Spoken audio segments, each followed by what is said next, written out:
and welcome to Business Daily. I'm Ijun in Seoul. Let's get started with a look at today's highlights. Exports may be on a solid recovery track, but a report by the Finance Ministry says the economy as a whole is still on shaky grounds. What came out of the G20 summit in Hamburg? What did world leaders agree upon in regards to trade and climate change? We'll sit down with an expert to talk about this. But first, let's take a look at how the markets fared here in Seoul today. The Kospi reached its highest closing level on this Tuesday on increased foreign buying, robust gains in technology firms and mobile carriers. The benchmark Kospi rose 0.58% to close at 2,396, while the tech-heavy Kosdaq finished down 0.28% at 656.01. On the foreign exchange counter, the Korean won ended at 1,151.11 against the greenback. A report by the Finance Ministry suggests that Korea's economic recovery is still a bit shaky, despite a strong rebound in exports in the first half of this year. Our Kim Ji-yeon reports. Despite a boost in Korean exports over recent months, the local economy's recovery isn't solid. This according to a monthly Green Book report by the Ministry of Strategy and Finance released Tuesday. It cited sluggish domestic consumption as the main culprit, pointing to Korea's massive household debt. The report also states the increase in exports could start to wane with the possibility of a renegotiation of the Korea-US Free Trade Agreement, as well as provocations from North Korea. The Korea Customs Service says the country's exports during the first 10 days of July increased by more than 38% compared to the same period last year, amounting to $14.3 billion, recording a trade surplus of more than $2 billion. Last month alone, Korean exports increased by 13.7% on year, continuing the 8-month growth streak, mainly due to increased exports of ships, which rose by over 574% on year in June, and semiconductors. By country, exports to Japan, Vietnam, and China were up, while those to the U.S. and Middle Eastern countries fell. Employment figures for June, another important indicator, are expected to be announced on Wednesday. Kim Ji-yeon, Business Daily. Korean manufacturers' business sentiment is expected to fall in the third quarter after reaching a 2-year high in the second quarter. According to a survey by the Korea Institute for Industrial Economics and Trade, the outlook on market conditions and outlook on sales in the third quarter were seen at 96 and 97 respectively.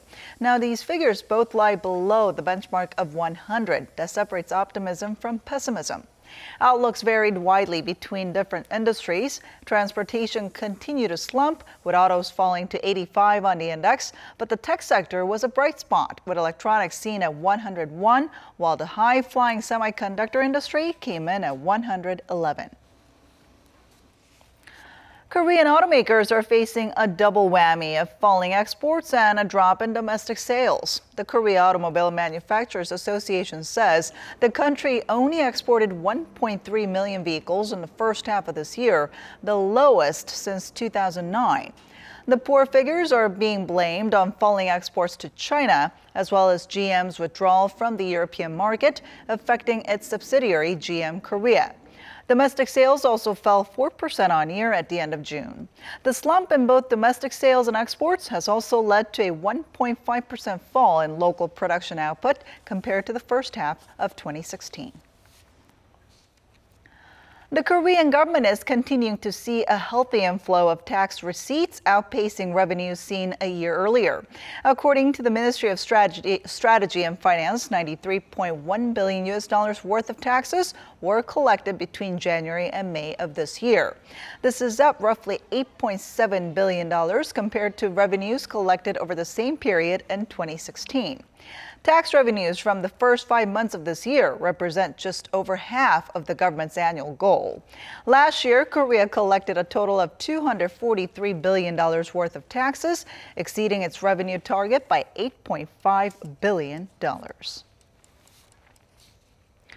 Many large Korean firms operating in the Chinese market are struggling in the face of fierce local competition and fallout from the THAAD controversy. One by one, they're closing up their shops due to falling sales and a gloomy outlook. Our Kim Mo-kyun has more.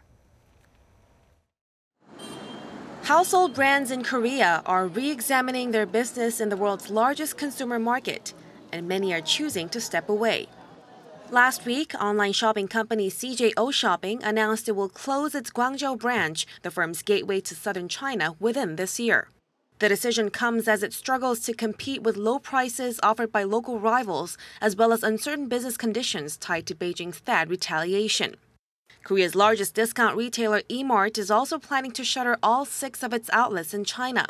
Lotte Home Shopping is in the process of liquidating its Chinese business by putting 2 of its 3 offices up for sale. The ongoing struggles extend to the manufacturing sector as well. Sister companies Hyundai Motor and Kia Motors are dealing with lackluster sales in China, seeing its sales chopped in half compared to a year earlier. From January through May, they sold less than 377,000 vehicles combined, compared to 666,000 during the same period last year. More than 70% of that was under the Hyundai brand, while Kia Motors sold less than half of what it sold in the first 5 months of 2015. Samsung Electronics is also reported to have cut back its local sales network due to a fall in smartphone sales. Faced with fierce competition and structural changes within the Chinese economy, experts advise Korean firms consider a paradigm shift and adopt new strategies that includes aggressive localization. Kim Mo-kyun, Business Daily. In the first half of this year, the combined market cap of all Samsung Group affiliates jumped by a remarkable $83.5 billion. According to market research firm FN Guide, the total market value of 16 Samsung affiliates soared 26.4% as of Monday, compared to the end of last year. Altogether, Samsung Group accounts for 31% of the Kospi's total market value. Samsung Electronics accounted for the largest share of growth, taking up 67% of the business group's increase in market cap. The tech giant has seen its market value surge 25.4% to over $275 billion this year, thanks to high global demand for semiconductors. Samsung Electronics recently estimated its second quarter profits at a record $12.2 billion. Eggs imported from Thailand to help stabilize egg prices here in Korea were distributed to the local market last week, but they haven't led to a fall in prices. According to the Korea Agro-Fisheries and Food Trade Corporation, a batch of 30 eggs costs an average of $7 as of Monday, up about 5 cents from last week. Most of the imported eggs have gone to bakeries and restaurants rather than being sold directly to consumers. Pundits say with Koreans eating between 30 to 40 million eggs a day, imports of under 1 million Thai eggs a week are unlikely to affect prices. With the beginning of summer vacation season, more and more Koreans are flying overseas. However, latest data shows that they aren't exactly splashing out the cash while they're abroad. Our Lee Ji-won reports. A growing number of Koreans are traveling abroad these days, but the average spending per person isn't that much different from last year. According to the Korea-based Tourism Knowledge and Information System on Tuesday, some 10.5 million Koreans went abroad from January to May this year, nearly 19% higher than the 8.8 million recorded during the same period last year. While that's a big jump, their average spending only edged up a third of 1%, less than $4 to $1,006 per person. The figure did not even reach $1,000 per person for the months of January, February, and April. Koreans vacationing overseas are watching their wallets compared to 2011, when the average spending per person hit a record high $1,250. The amount spent per person for the first 5 months of last year was about 11% lower than the previous year, slumping to a 14-year low. The Korea Tourism Organization says the budget spending trend is being driven by younger Koreans who prefer to travel overseas but seek out the most economical ways to enjoy their trips. Lee Ji-won, Business Daily. At the G20 summit in Hamburg, 19 out of 20 world leaders reaffirmed their commitment to the Paris Climate Accord, with the exception of the United States. However, when it came to trade, it seemed that G20 leaders were forced to reach a compromise. Let's find out what this is all about. With the closing of the G20 summit in Hamburg, 19 of the 20 world leaders in attendance agreed on points made in the joint communiqué, with the exception of U.S. President Donald Trump, who refused to budge from his position on climate change. With the exception of the U.S., all other nations have agreed that Paris Climate Accord is irreversible. Due to Trump's disagreement, a separate paragraph outlining his view of the Paris Accord and fossil fuels was added to the joint declaration. In regards to free trade, the communiqué failed to include a passage on an unequivocal commitment to free trade, but it reaffirmed the leaders' opposition to trade protectionism. In cooperation with the OECD, WTO, and UN Conference on Trade and Development, we will be monitoring all of our member nations. So with this year's G20 summit now in the rearview mirror, with the leaders of the world's biggest economies compromising around President Trump's positions, including trade, what is the next step for the group of 20 economies, including Korea?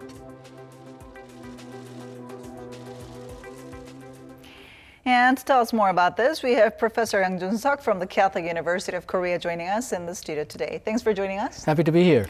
So what can we make out of that joint communique at the G20 summit? I mean, is the U.S. still veering off into a divergent path opposite of where the global community is headed? Well, it depends on the area, but at least according to the climate change part of the document, it does seem so. If you look at that document on just specifically on climate change, they have a separate paragraph on the United States, and it says United States states that it will continue cooperation, but it will not join in the Paris Accords, while the next paragraph states that the other 19 leaders believe that Paris Accord is irreversible. So it's signaling very hard, I think, that United States is out in the cold in this particular area. What agreement was made in terms of trade? I mean, it appears that world leaders conceded partially to President Trump in recognizing certain forms of trade protectionism. Right. So in the climate field, they just separated United States completely. In the trade component, they seem to have sort of followed the Trump administration's cues somewhat. It says, the wording goes, we will keep markets open, noting the importance of reciprocal and mutually advantageous trade and investment framework to ensure a level playing field. Those are some of the key words that President Trump loves to use. And then it also goes, continue to fight protectionism, including all unfair trade practices, and recognize the role of legitimate trade defense instruments. Now, in the United States point of view, things like anti-dumping tariffs, safeguards, national defense, those are all legitimate trade tools. And then he has repeatedly said that a lot of the FTAs that the United States has formed were unfair. So in that sense, it is worrying that the wording seems to reflect President Trump's point of view quite a bit more. Now, this could be because there's a lot of different teams which are negotiating the wording for this G20 document. And something like the G20 document, all 20 countries has to sign off on it. So it might just reflect the difference in the drafting of the document, strategies for drafting the document. But still, I think it's a bit worrying that the Trump's point of view was so much reflected in this document. On the other hand, I take a lot more hope from what came out of the sidelines of the meeting. Okay. The EU has formed an FTA with Japan. Right. And then even more interestingly, the EU has warned the United States that should they impose a trade barrier on steel and aluminum due to the national defense argument, which is allowed by GATT, but still no country has used it because, well, once you allow national defense exemptions, it can allow anything. So if the United States goes ahead with the barriers on steel, then EU will retaliate, and they specify some of the goods that they will retaliate on. And they've emphasized whiskey a lot because that is very important to some of the Republican senators. So it should be interesting to see how this goes on. Now, you just talked about Japan and the European Union's FTA. Now, I mean, this obviously binds together two of the world's biggest economies. So at this point, we're wondering that what impact could this have on Korean exports and the Korean economy? Okay, well, Korea has a FTA with EU, and we've been taking a lot of advantage of that. That advantage will pretty much disappear, I think. We need to go over the details a bit more because it's only now beginning to be released. But right now, the Japan-EU FTA seems to be around the level of Korea-EU FTA. So in a sense, we'll be back on sort of a level playing field. So that will obviously be more of a problem for Korean exporters. But on the other hand, we should not have expected this advantage for Korean firms to go on forever. Right. If FTA is good for the partners, then you would expect other countries to join on the bandwagon, and that's what Japan did. Now, perhaps one factor that we need to focus on is whether Japan will open up as much as Korea-EU FTA. Right now, it looks roughly compatible, but you have to remember that Japan is more reluctant to open up its agricultural market. So there's a possibility that once the detail comes out, Japan-EU FTA will open less than Korea. So that's a slight hope. But something like automobiles, major manufacturing items, the level of opening will probably be about the same as the Korea-EU FTA. Now, going back to some of the issues that were discussed during the G20 summit. The G20 leaders at the summit agreed to address the overcapacity and rock bottom prices in global steel markets, perhaps bowing to Trump's pressure after it threatened to impose punitive tariffs. So what kind of impact will this have on the global economy as well as the Korean economy? Okay, well, they did include a component of steel overcapacity in the G20 declaration, but they actually passed the buck until November. Okay. OECD has usually been in charge of steel industry and overcapacity. They've had the same discussion in 2008, right after the global financial crisis, when they also had an excess capacity of steel. And they have a report coming out in, I believe, November on what to do about overcapacity. Now, most countries believe that the reason for overcapacity is China. Because they've been growing so rapidly, they increased their capacity of steel production, but now because their economy is slowing down, they're using that capacity for exports rather than domestic consumption. So whatever measures they come up with will probably concentrate on China, but we'll have to wait and see because China obviously will not want to reduce their capacity. Right. And also North Korea's nuclear issue was discussed during this G20 summit, but wasn't included in the G20 joint communique. So, and some experts say that the growing geopolitical risks stemming from North Korea is one of the biggest risks of facing the South Korean economy. What are your thoughts on this? Okay, well, North Korea is just interesting when you compare the domestic press and the English language press. When I read the Korean language press, all the factors mentioned about G20 meetings had to do with North Korea. Okay. There were very little economic issues involved, whereas all the English language media, they concentrated on economic issues and the climate issues, and they actually complained about President Trump's leadership a lot on concerning North Korean issue. You had Australian, English, and American press saying that this was a perfect issue for Trump to take charge of, so to prove that he's a global leader, but he messed it up because he was concentrating too much on his meeting with Russia. So that, I think, is an interesting comparison. As far as how it will affect Korea, the Korean domestic economy tends to have, compared to the rest of the world, either they focus too much on North Korea or too little.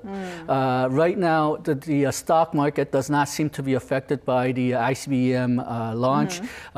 Neither does seem to be the international investors on Korean market. The Kospi, Kosdaq market are doing very, very well. So right now, I think there's very little expectation that this will affect Korean economy much.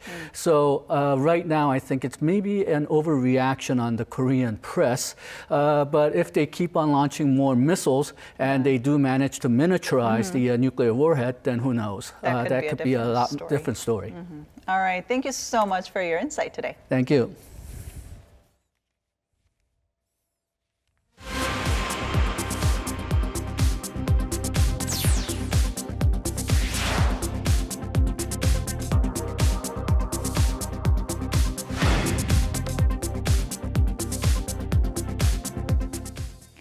Korea's first internet-only bank opened exactly 100 days ago, opening a new era in Korea's commercial banking sector.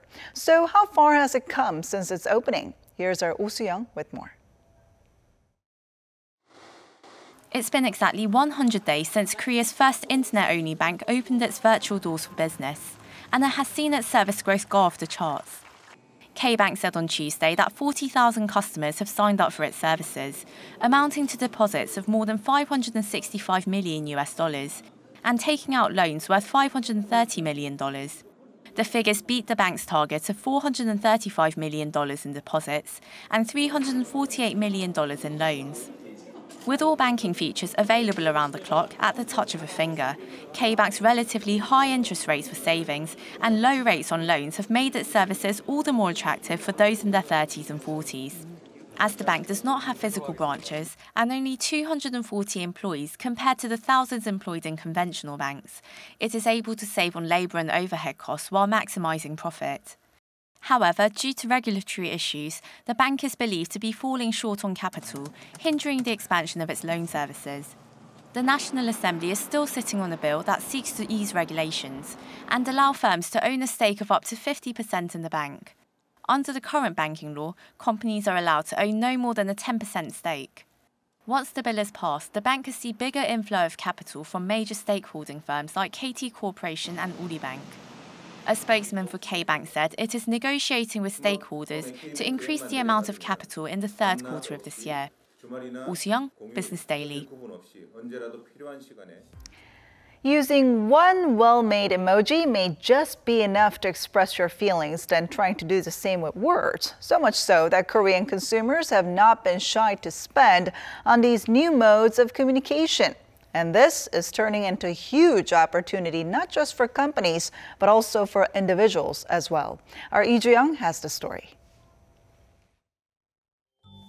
Imagine how you would feel if one day your textbook doodles in high school were created into a major character brand.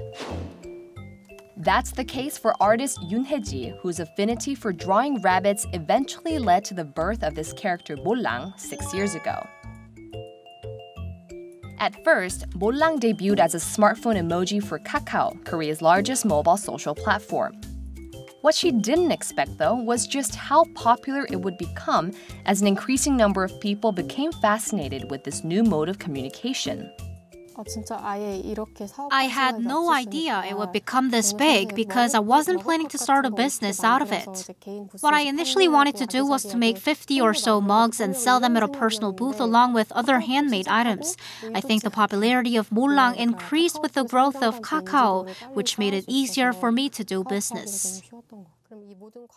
Fast forward 6 years, and now Mollang has been turned into an animated TV series and spawned a variety of products, including figurines, slippers, and notebooks. All of them are designed by the artist herself. Success stories like Yoon would have been unheard of just a few years ago. According to the Korea Creative Content Agency, the market for emojis and their derivative products was valued at around $261 million in 2015. In Kakao's case, the popularity of their emojis culminated in this flagship brick-and-mortar character store Kakao Friends, located in the glitzy district of Gangnam. This is one of more than a dozen stores across the nation. I first found out about these characters from using Kakao emojis. I love Ryan because it looks friendly. I think it's cute that this lion doesn't have a mane. I buy just about everything new that comes out. I just was searching a present for a friend. The mugs, I really like them. I don't know, yeah, and the notebooks. I usually buy a lot of products here, like fans and other cute stuff. I use emojis a lot, and this shop has many items I'm familiar with. This makes me come more often. Kakao says the combined sales raked in from its smartphone emoji business and its offline store has surged roughly 312% in the first quarter of this year compared to the same period last year. Actually, Kakao Friends beat Pororo and was named the most popular character in the country. I think that's how familiar Koreans are with their characters. As the value of emojis rise, the market grows bigger, so we plan on increasing their usage in the future. Experts say if emojis were just one of many effective means of communication from a marketing point of view, their potential impact can be far-reaching for other industries. I think the use of emojis in the character industry at large can even be utilized for socially beneficial goals. I think there will be a growing number of consumers who may buy certain emojis that have been created with a specific social cause in mind where they can make a direct contribution through their purchases. One example is the social enterprise Wingbook, which generates content for the hearing impaired using Korean sign languages. It created the emojis Hero and Sue as a side venture to their main business, but little did they know it would become one of the best-selling emojis on Kakao for a few weeks. Wingbook says a combined 80,000 purchases have been made since their debut on Kakao. Our emojis are not a be-all, end-all solution to communication, but just as we are capable of forging a bond with foreigners, even when we speak only a word or two of their language, we thought the same logic also applies to the hearing impaired. So I created these characters to open up that door of communication. At this exhibition, they're selling hero mugs and these flashcards to serve as a bridge of understanding between the handicapped and the able-bodied and root out negative stereotypes of the hearing impaired. 저만의 중심으로 재미있게 수화를 배울 수 있는 방법이 없을까 해서 만든 카드거든요. 이렇게 보시면 앞에는 수화가 나와 있고요. 뒤에는 어떤 의미인지 그리고 어떻게 수화를 해야 되는지 설명이 나와 있어요. Now at the center of communication beyond verbal expressions, emojis have emerged as a means of communication that serves as a point of convergence for all users to connect with one another in everyday life. Lee Ju-young, Business Daily.